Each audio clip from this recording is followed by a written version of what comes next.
She Akshauhini, which is given as the total strength of the Pandav army, is no physical reckoning.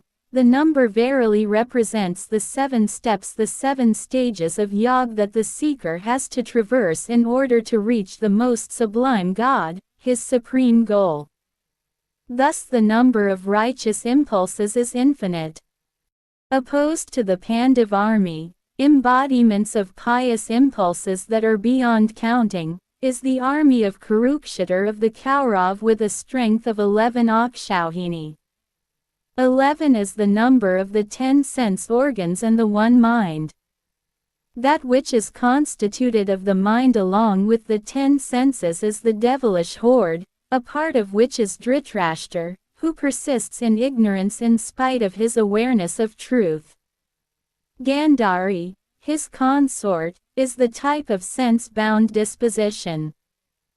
Along with them there are also Duryodhan, the symbol of excessive infatuation, the evil-minded Dushashan, Karn, the perpetrator of alien deeds, the deluded Bhishma, Dronacharya of dual conduct, Ashwatthama, the image of attachment, the skeptical Vakarn, Kripacharya, the type of compassionate conduct in a state of incomplete worship, and Vidar, who stands for the self that dwells in ignorance but whose eyes are always aimed at the Pandav.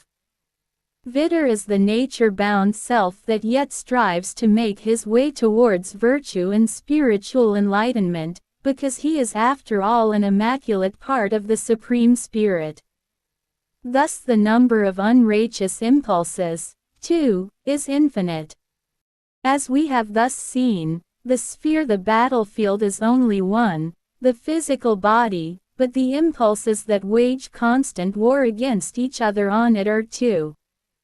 While one of them tempts man to regard nature as real and thus affects his degradation to birth in lower forms, the other convinces him of the reality and all-pervading domination of the Supreme Being and so provides access to him. When the seeker takes refuge in a sage who has perceived the essence, there is a gradual but steady ascent of virtuous impulses on the one hand while, on the other, there is a decline and then the final destruction of evil impulses. When there remains no malady and the mind is perfectly restrained, even the restrained mind at last ceases to be and there is no longer any need of even the treasure of divinity. Arjun has the vision that following after